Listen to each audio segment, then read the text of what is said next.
Bienvenue dans cette nouvelle vidéo. Donc, on va commencer par l'exercice numéro 1 de la série ou bien du chapitre système triphasé. Alors, vous avez dans l'exercice 1 un réseau triphasé équilibré direct en tension de 220 volts, 380 volts. Alors, 220 volts, c'est la tension simple et 380 volts, c'est la tension composée. Alors, avec une fréquence de 50 Hz qui alimente l'installation suivante. Alors, cette installation, elle est composée de 3 résistances montées en triangle et 3 impédances Z qui sont montées en étoile. Alors, les 3 résistances ont la même valeur efficace, 65,8 ohms, et les 3 impédances Z ont la même valeur efficace et le même argument, c'est 27,5 exponentielle J pi sur 3. Donc, on peut dire que ce système-là, il est équilibré. Parce que un système, c'est quoi? Il est composé de la partie réseau et partie récepteur. Alors, pour le réseau, il est équilibré, direct, donc on a déjà dit ça. Et le récepteur aussi, il est équilibré parce que les 3 résistances sont équilibrées et les 3 impédances sont équilibrées. Donc, le système global, le système triphasé, il est équilibré. Alors, lorsqu'on parle d'un réseau triphasé équilibré, c'est-à-dire il s'écrit de la façon suivante. Donc, c'est V égale à V exponentielle J0. Donc, V2 égale à V exponentielle moins J de pi sur 3. Et V3 égale à V exponentielle moins J 4pi sur 3. Alors, ça, en ce qui concerne un réseau triphasé équilibré direct, d'accord? Alors, bien sûr, s'il s'agit d'un réseau triphasé équilibré indirect, donc vous aurez V1 égale à V exponentielle J0, V2 égale à V exponentielle moins J de pi sur 3, plus de pi sur 3, et V3 égale à V exponentielle plus 4pi sur 3. Donc, je vous demande dans la première question de calculer IR1, IZ1, IZ3 et I1, bien sûr sous forme complexe ou bien sous forme exponentielle. Donc, je vais commencer par le courant IR1. Donc, celui-là, c'est le courant de ligne du courant de phase qui est parcouru par la résistance R. Donc, j'ai ici JR1, JR2, celui-là, et celui-là, c'est JR3. D'accord? Alors, j'ai deux méthodes pour résoudre bien pour savoir, bien peut-être pour déterminer IR1. Donc, pour déterminer IR1, soit je vais commencer à déterminer, bien je vais déterminer le courant de phase parcouru par la résistance R et on va déduire le courant de ligne IR1. Bien sûr, en appliquant la relation suivante, c'est que IR1 égale à quoi? Égale à racine de 3 JR1 en complexe exponentielle moins J pi sur 6. Et bien sûr, cette relation, on l'a déjà trouvée à partir, ou bien en montrant que IR1 égale à quoi? Normalement, égale à JR1 moins JR3. Ou bien, on a déjà remplacé JR3 par son expression en fonction de JR1. Et par la suite, en faisant le calcul, donc on a trouvé que le courant de ligne IR1 de la phase 1 égale à racine de 3 JR1 exponentielle moins J pi sur 6. Pour déterminer IR1, je dois déterminer JR1. D'accord? Donc, je vais faire la correction ici. Donc, l'exercice 1. D'accord? Alors, pour le courant IR1. Donc, j'ai cette relation-là. Donc, IR1 égale à racine de 3 JR1 exponentielle moins J pi sur 6. D'accord? Avec... Alors, je dois déterminer JR1. JR1, c'est le courant parcouru par la résistance R. Et la résistance R, il est soumise à quelle tension? Comme vous voyez, il est soumise à la tension U1, UN2. D'accord? Donc, il est soumise à la tension composée UN2. Donc, avec UN2 égale à quoi? Égale à R fois JR1.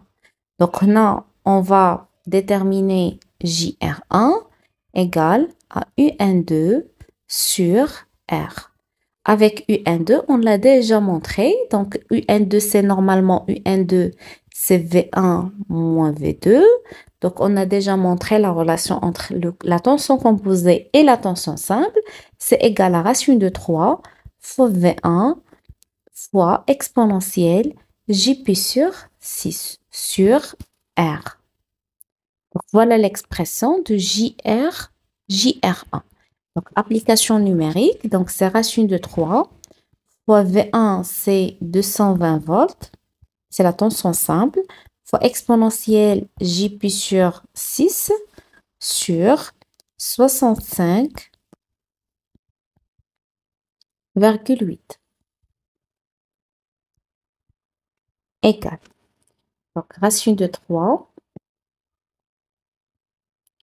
fois 220 fois divisé par 65,8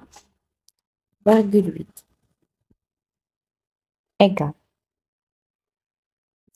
Donc, c'est 5,8 exponentielle J sur 6. Donc, voilà, JR1, c'est 5,8 exponentielle J sur 6. Donc, je vais remplacer IR1 égale à racine de 3. JR1, c'est 5 fois 5,8 exponentielle J sur 6 fois exponentielle moins J sur 6 égale. Donc, 5,8 fois racine de 3 égale, donc égale à 10 exponentielle J0. IR1, c'est 10 ampères. Voilà. Donc maintenant, je vais déterminer. Donc, on a déterminé IR1 par la première méthode. Donc, je vais déterminer IR1 par une deuxième méthode. C'est que je vais convertir le montage ou bien les résistances qui sont montées en triangle. Je vais les convertir en étoile. Alors, c'est-à-dire que le schéma équivalent, il est comme suit. Donc, je vais avoir les trois impédances Z qui sont montées en étoile. Z, Z et Z. Et je vais avoir ici les trois résistances qui sont aussi montées en étoile. Voilà. Troisième résistance. Alors maintenant, bien sûr, les trois résistances sont liées au fil de neutre et aussi les trois impédances sont liées au fil de neutre. Donc voilà, j'ai ici la tension simple V1, j'ai ici la tension simple V2 et j'ai ici la tension simple V3. D'accord. Mais, donc, les valeurs des résistances, maintenant, sont égales à R sur 3. D'accord. On a déjà vu la conversion du triangle vers l'étoile, c'est diviser l'impédance sur 3. Ou bien, le courant de ligne, ici, c'est IR1. Ici, c'est IR2. Et celui-là, c'est IR3. C'est-à-dire la résistance de R sur 3, il est parcouru par le courant de ligne IR1. Et cette résistance R sur 3, il est soumise à quelle tension? Il est soumise à la tension entre la phase 1 et le neutre, c'est-à-dire la tension simple. Donc, je peux écrire que V1 à quoi égal? Égal à R sur 3 fois le courant IR1. Alors, je vais bien sûr déterminer le module et l'argument de IR3. À quoi égal? C'est 3V1 sur R. Donc, application numérique, c'est 3 fois 220 volts sur 65,8. Donc, égal 3 fois 220 sur 65,8. 8. Donc, égal à 10 exponentielle J0. Donc, c'est la même valeur qu'on a déjà trouvée précédemment par la première méthode. Je peux aussi déduire IR2 et IR3. Alors, puisque le récepteur il est équilibré, donc IR2 à quoi est égal? Égal à IR1 exponentielle moins J de pi sur 3. C'est-à-dire que les trois courants forment aussi un système triphasé équilibré. Alors, et bien sûr, vous devez remplacer IR1 par son expression complexe, d'accord? Et IR3, ce sera égal à quoi? Ce sera égal à IR, toujours IR1, exponentielle moins J4pi sur 3. Et voilà. Alors maintenant, je vais déterminer IZ1. IZ1, c'est le courant de ligne parcouru par l'impédance Z. Alors l'impédance Z, il est soumise à quelle tension? Il est soumise à la tension entre la phase 1 et le neutre. C'est-à-dire, il est soumise à la tension simple. Donc, je peux écrire que... Donc voilà, c'est le courant IZ1. Et celui-là, c'est le courant IZ2. Et celui-là, c'est le courant IZ3. Donc, l'impédance Z, il est soumise à la tension simple. Donc, je peux écrire que V1 égale à Z fois IZ1. Donc, je peux déduire IZ1 égale à V1 sur Z. Avec V1, c'est 220 exponentielle J0 sur Z, c'est 27,5.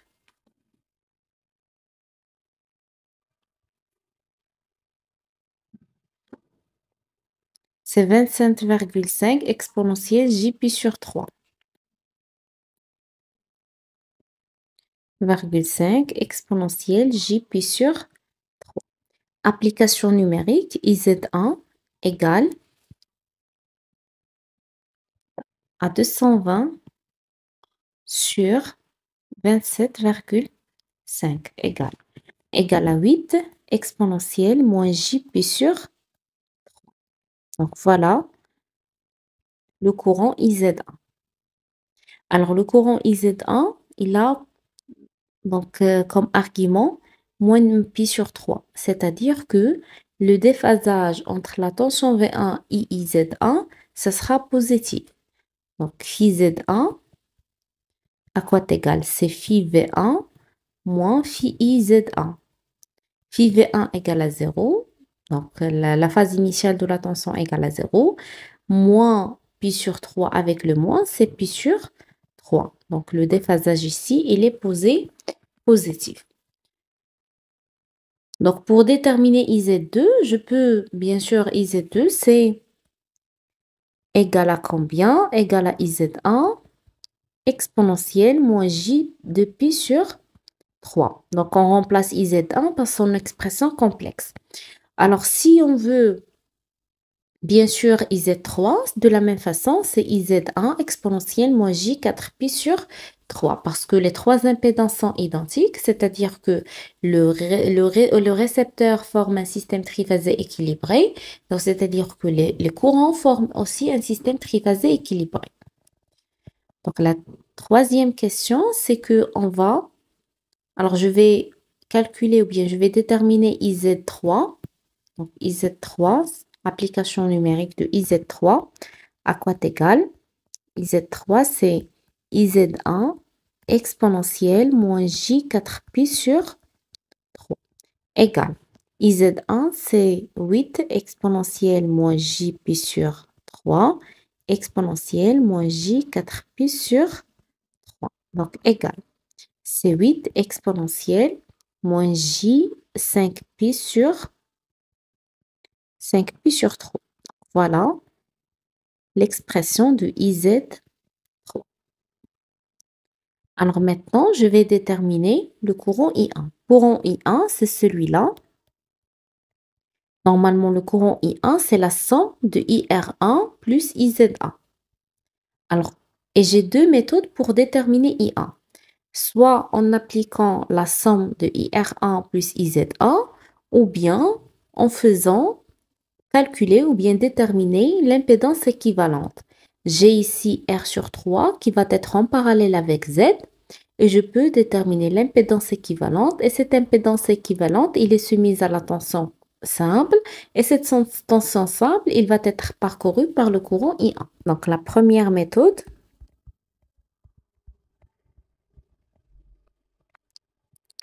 donc la somme c'est I1 égale, normalement c'est IR1 plus IZ1 égale IR1 c'est 10 exponentielle J0 plus IZ1 c'est 8 exponentielle moins J plus sur 3 égale.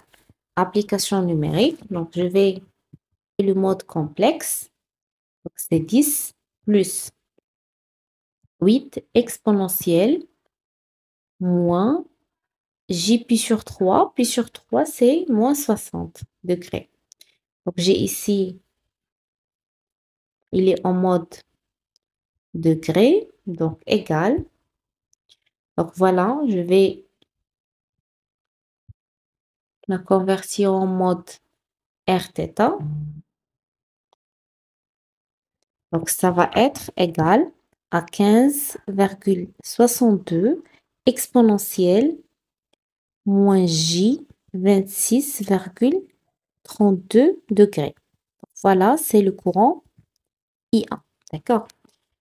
Alors maintenant, si on veut déterminer le déphasage entre la tension et le courant, donc phi 1 à quoi égal? C'est phi V1 moins phi I1. Phi V1, la phase initiale de la tension, c'est 0. Moins phi I1, c'est moins 26, avec le moins, c'est plus 26,32. Donc, qu'est-ce que vous remarquez pour le déphasage entre la tension et le courant? Donc, c'est le courant, bien sûr, délivré par le réseau. Donc, le déphasage, il est positif. Ça veut dire quoi? Ça veut dire que cette installation, elle est de nature inductive. D'accord? Alors, bien sûr, si l'installation elle est de nature inductive, c'est-à-dire si on calcule la puissance réactive totale consommée par l'installation, elle est posée, ça sera positif, d'accord? Alors maintenant, je vais déterminer I1 par une deuxième méthode. Alors, je peux tracer, alors, l'impédance équivalente, c'est Z en parallèle avec l'impédance montée en étoile R sur 3. Donc, il faut que les deux impédances ont le même couplage. D'accord? Donc, c'est Z ici, c'est R sur 3. Voilà. La troisième phase, aussi, j'ai l'impédance Z en parallèle avec R sur 3. Et bien sûr, les trois impédances équivalentes sont montées en étoile, c'est-à-dire sont liées au fil de neutre. Et bien sûr, ici, ils sont soumis à la tension simple V1, celui-là à la tension simple V2 et celui-là à la tension simple V3. Et ils sont parcourus par le courant I1, le courant total, bien sûr, I2 et I3. D'accord? Donc, bien sûr, lorsqu'on va calculer l'impédance équivalente ou bien Z équivalente, ça sera Z en parallèle avec R sur 3. Donc, je peux directement calculer le courant I1 en appliquant cette formule-là. Donc, V1 égale à combien? Égale à Z équivalente fois le courant I1. C'est le courant total délivré par le réseau. Donc, I1, ça sera combien? Ça sera V1 sur Z équivalent. Donc voilà, c'est une deuxième méthode pour déterminer I1. Alors par la suite, je vous demande de tracer sur un même diagramme les grandeurs V1, V2, V3, I1, I2 et I3. Donc pour tracer, les quatre grandeurs, donc je vais commencer à tracer le réseau triphasé équilibré qui a comme tension simple V1, et V2 sera déphasé de moins 2 pi sur 3 par rapport à V1. Donc, c'est V2. Et celui-là, c'est V3. D'accord? Alors, pour le courant I1, qu'est-ce qu'on a trouvé? On a trouvé que I1 égale à 15,62 exponentielle moins J 26,32. Donc, je peux aussi...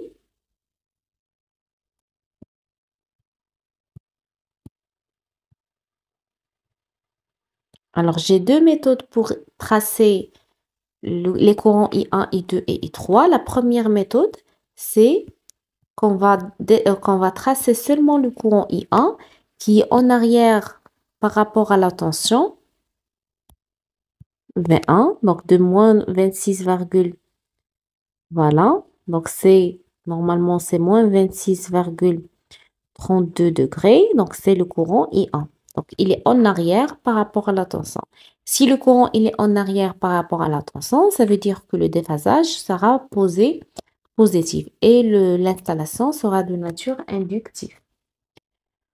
Donc, pour déterminer I2, alors, puisque le système il est triphasé équilibré en courant et en tension, donc I2, ça sera aussi déphasé de moins 26,32 par rapport à V2. Donc, voilà I2. Et bien sûr, le déphasage entre I1 et I2, ça sera moins de pi sur 3. Ils sont déphasés les uns par rapport aux autres de moins de pi sur 3. Aussi, donc pour I3, ça sera déphasé, ou bien ça sera en retard de moins 26,32 degrés. Et il sera bien sûr en retard de moins 2 pi sur 3 par rapport à I2. Donc, il sera en retard de moins 26,32 par rapport à V3 parce que si le récepteur, ou bien si le système il est triphasé, il est équilibré en tension et courant, le déphasage phi1, ce sera égal le déphasage phi2, ce sera égal le déphasage phi3. Alors, la première méthode, c'est celui-là, c'est qu'on va déduire les autres courants I1, I2 et I3. La deuxième méthode, c'est que je vais déterminer le courant I2. C'est-à-dire, je vais déterminer quoi? La phase initiale de I2. I2 à quoi est égal? C'est I1 exponentielle moins J de pi sur 3. I1, c'est 15,66. Je vais vérifier. 15,62. 62 exponentielle moins J 26,32 exponentielle moins J 120 degrés. Moins de pi sur 3, c'est 120 degrés. Donc, égal à 15,62 exponentielle moins J. Donc, vous avez ici moins 26,32 moins 120 degrés. Égal. Donc, c'est moins 26,32 moins 120 degrés. C'est moins J 146,32 degrés. C'est-à-dire, I2, il est déphasé de moins 146,32 degrés par rapport à l'origine des phases, c'est V1. C'est-à-dire, je vais d'ici vers là, donc c'est moins 146,32 degrés. Et de la même façon, je peux déterminer I3, la phase initiale de I3 en appliquant la relation I1 exponentielle moins J 4 pi sur 3. Donc, je passe à la troisième question. Alors, calculer les puissances actives et réactives consommées par le montage. Alors aussi, j'ai deux méthodes pour déterminer la puissance active et réactive. Soit en appliquant directement la formule, donc la puissance active. Alors, pour déterminer la puissance active, je vais appliquer directement la formule de P égale la puissance active, c'est racine de 3 U fois I cosinus phi.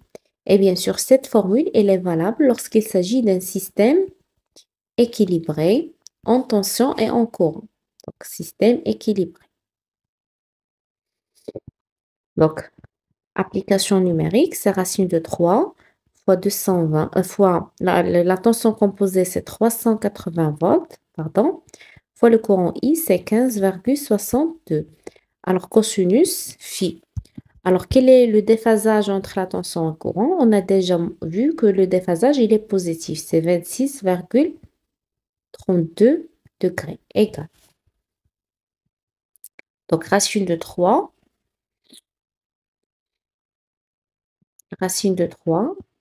fois 380 volts égale fois 15,62 fois cosinus,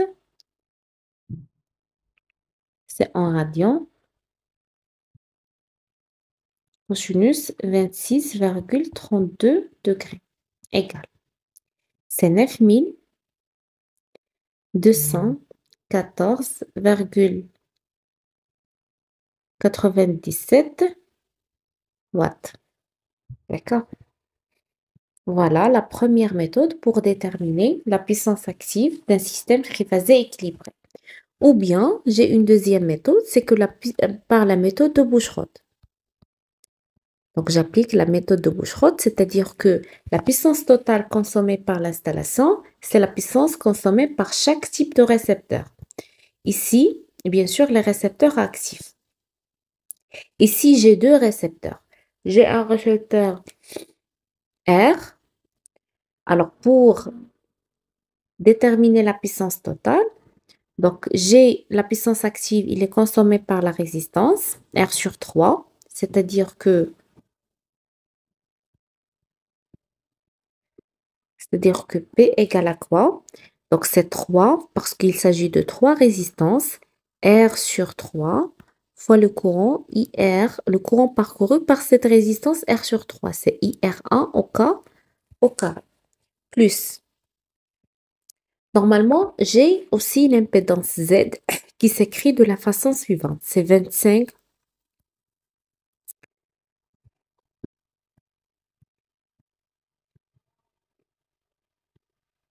C'est 27,5. C'est 27,5 exponentielle J puis sur 3. Alors, c'est-à-dire cette impédance, il contient deux éléments principaux, la partie ou bien la partie réelle et la partie imaginaire. Donc, la puissance active, il est consommée par la partie réelle de l'impédance Z et la puissance réactive, il est consommée par la partie imaginaire de l'impédance Z. C'est-à-dire que vous avez donc 27,5, c'est quand vous avez l'impédance ou bien la valeur efficace Z cosinus pi sur 3 plus J Z sinus pi sur 3. C'est-à-dire que Z cosinus pi sur 3, c'est la partie réelle et Z sinus pi sur 3, c'est la partie imaginaire. Donc, j'ai 3 fois Z cosinus pi sur 3 fois quel courant? Donc, le courant parcouru par Z, c'est le courant IZ1 au carré. Donc, voilà. Donc, je vais appliquer. Donc, je vais faire l'application numérique. C'est 3 fois 65,8 sur 3 fois le courant IR1, c'est 10 au carré, plus 3 fois la valeur efficace de Z, ou bien le module de Z, c'est 27,5 fois cosinus pi sur 3 fois IZ1, c'est 8 au carré. Donc, égal. Donc, c'est 3 fois. Donc, je vais vérifier la résistance R. 65,8. Donc, c'est quand vous avez 65,8 fois 10 au carré plus 3 fois 27,5 fois cosinus pi sur 3, c'est 60 degrés, fois 8 au carré. Voilà.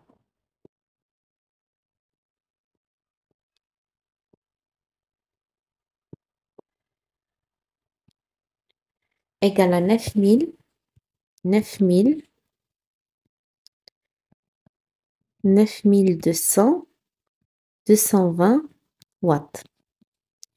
Donc, en faisant la comparaison avec la première méthode, on a trouvé 9214 et la deuxième méthode, c'est 9220. Donc, c'est à peu près la même, presque la même valeur. D'accord? Alors maintenant, je peux déterminer la puissance active par la méthode, ou bien je peux aussi déterminer la puissance réactive par la première méthode et par la deuxième méthode. Donc, en appliquant la première méthode, la puissance réactive de l'installation, la puissance réactive totale. Alors, toujours la puissance réactive ou bien la puissance active totale consommée par l'installation, il est en fonction du courant total consommé par l'installation et de la tension composée soumise à l'installation. Donc, Q égal, c'est racine de 3 parce qu'il s'agit d'un système triphasé. Donc, fois U, fois I, fois sinus, phi.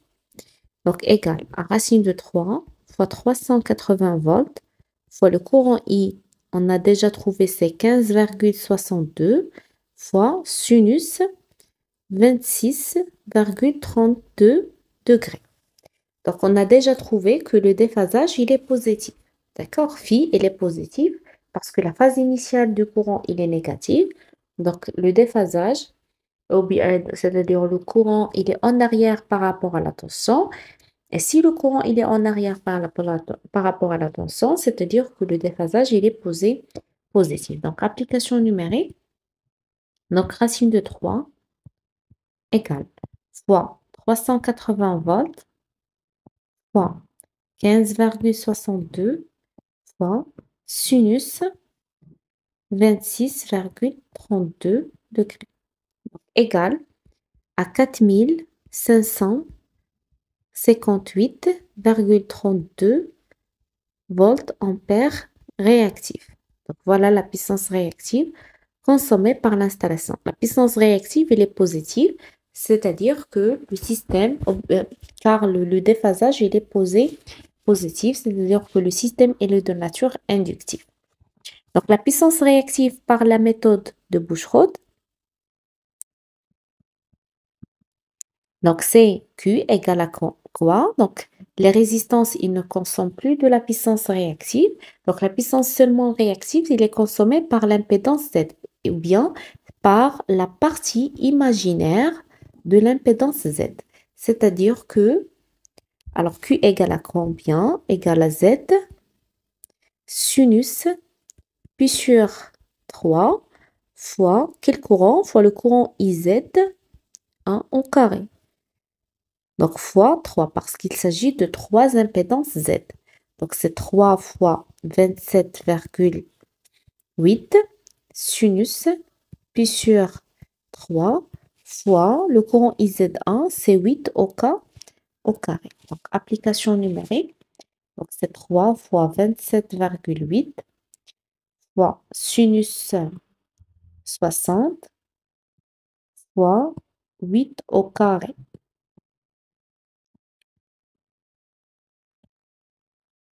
Voilà. Donc, c'est 4622 volts ampères réactifs. Donc, je vais vérifier aussi 27,5. Donc, l'impédance Z, 27,5. Ici, c'est 0,5. Donc, je vais recalculer la puissance réactive. Donc, c'est 27,5. Voilà. Donc, c'est 4572,61 volts ampères réactifs. Et avec la première méthode, on a trouvé 4558. Donc, c'est presque les mêmes valeurs. Alors maintenant, je passe à la quatrième question. C'est qu'on désire mesurer la puissance active par la méthode de 2 wattmètres. Donner les indications des 2 wattmètres. Alors, pour mesurer la puissance dans un système triphasé, donc il existe plusieurs méthodes. Alors, soit la méthode de 3 wattmètres, s'il s'agit d'un système équilibré ou déséquilibré, ou bien la méthode d'un seul wattmètre s'il s'agit d'un système équilibré en tension et en courant.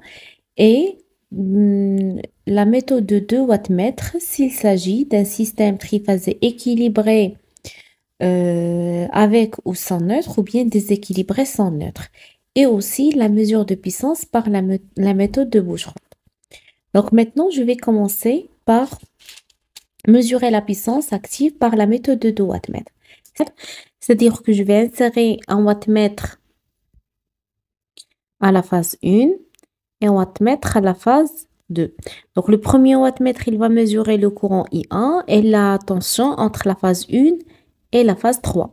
Le deuxième, il va mesurer le courant I2 et la tension entre la phase 2 et la phase 3. Alors, les indications de 2 wattmètres, ce wattmètre, il va mesurer la puissance P1, 3, 1. Et celui-là, il va mesurer la puissance P2, 3, 2. D'accord? Alors, donnez les indications des 2 wattmètres. Donc, c'est P3, 1 et P2, 3, 2. Alors, P1, 3, 1 égale à quoi? Égale à U1, 3 fois le courant I1 fois cosinus, le déphasage, ou bien l'angle entre U1, 3 et I1. On a déjà montré le cours que l'angle entre U1, 3 et I1, c'est pi sur 6 moins phi. D'accord? Et P2, 3, 2, c'est la tension composée U2, 3 fois le courant I2 fois cosinus pi sur 6 plus phi. Application numérique. Alors, UN3, c'est 380 volts, fois le courant I1, c'est 15,62, 62, fois cosinus, pi sur 6, moins 26,32 degrés, égale à 300, donc le deuxième wattmètre, il va mesurer la puissance P232. Alors, son indication, c'est 380 volts fois 15,62 cosinus, pi sur 6, c'est 30 degrés, plus 26,32 degrés.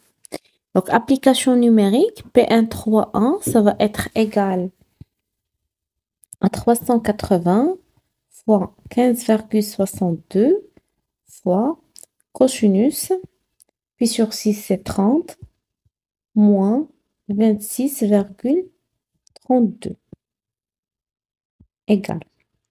C'est 5923,36 watts.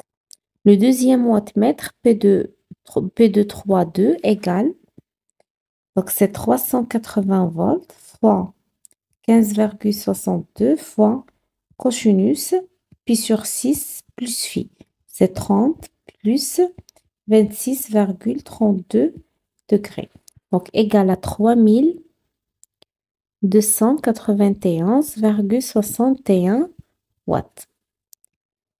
Voilà les deux indications de 2 wattmètres. Alors, bien sûr, on peut utiliser la méthode de 2 wattmètres dans ce cas-là parce que le système, il est équilibré direct avec ou sans neutre. Il est équilibré avec neutre. Donc, voilà. Alors, déduire à partir de ces indications la puissance réactive consommée. D'accord? Alors, je peux déduire la puissance active et aussi la puissance réactive. Alors, la puissance réactive, c'est P, ou bien la puissance, je vais commencer par déterminer la puissance active. C'est P égale à P131 plus P232 égale à 5000 plus 5923,36 égale. C'est 9214,97 watts. Voilà la puissance active consommée par la méthode de 2 wattmètres. Et je vais vérifier avec celle qu'on a trouvée théoriquement. Donc, c'est 9214,97 watts. C'est la même chose. Alors maintenant, je vais déterminer la puissance réactive. Puissance réactive Q, c'est la racine carrée de racine de 3 facteur de P1 moins P2. Bien, c'est P1 3, P2 3, 2, 1 égale à racine de 3 facteur de 5923,36 moins 3291,61 égale. Donc voilà, c'est racine de 3 facteur de, c'est racine de 3 fois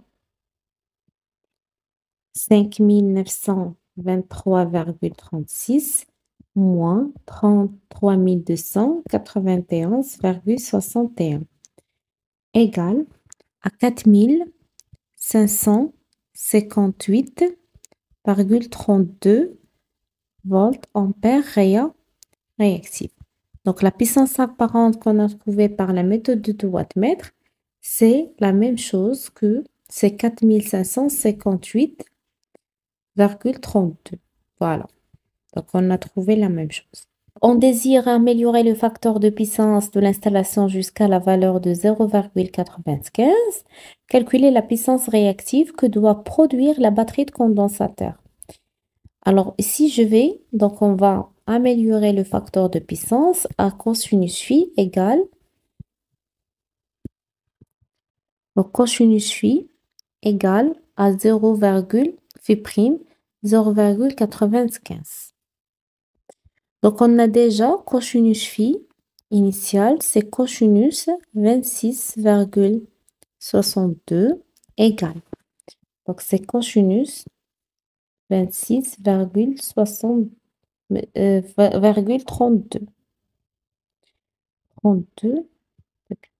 Donc c'est 0,89 AR. Alors toujours, alors, la désignation AR signifie que le courant, il est en arrière par rapport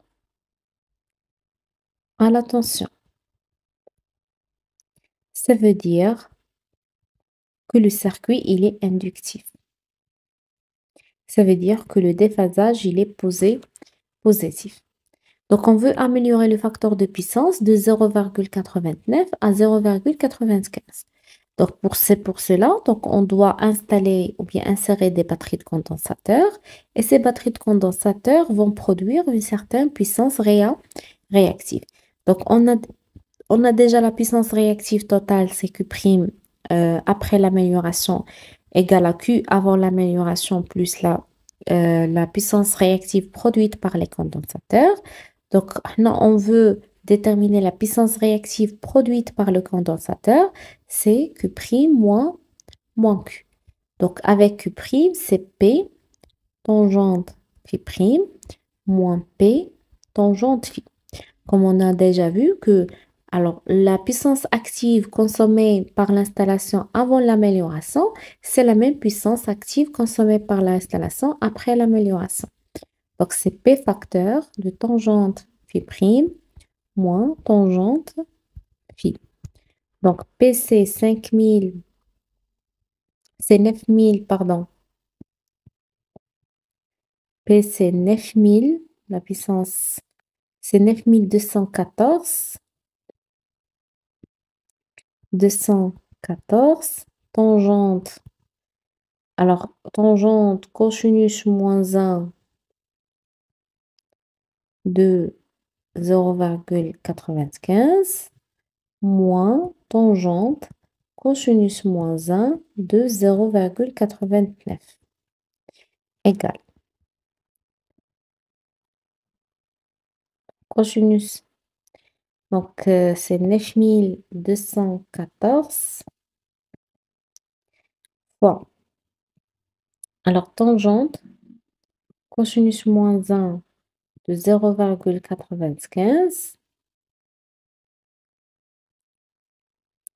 moins tangente cosinus moins 1 ou bien tangente de moins tangente de 26,32 égale à moins 1529,34 volts ampères réactifs. Donc la puissance, bien sûr, la puissance produite par les condensateurs, c'est une puissance qui est négative. D'accord? Donc ici, l'exercice, il n'a pas indiqué donc le montage ou bien le couplage des trois batteries de condensateurs. Donc si les trois batteries de condensateurs sont montées en étoile, alors c'est-à-dire je dois déterminer la valeur du condensateur en étoile qui est égale à P tangente phi moins tangente phi prime sur 3, parce qu'il s'agit de 3 condensateurs, oméga V au carré.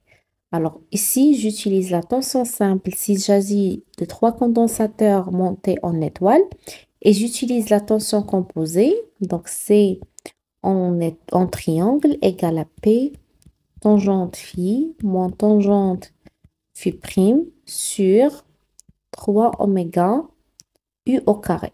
Parce que chaque condensateur monté en triangle, il est soumis à la tension composée. Donc voilà, ces deux formules pour déterminer la valeur du condensateur à brancher pour améliorer le facteur de puissance de 0,89 à 0,95.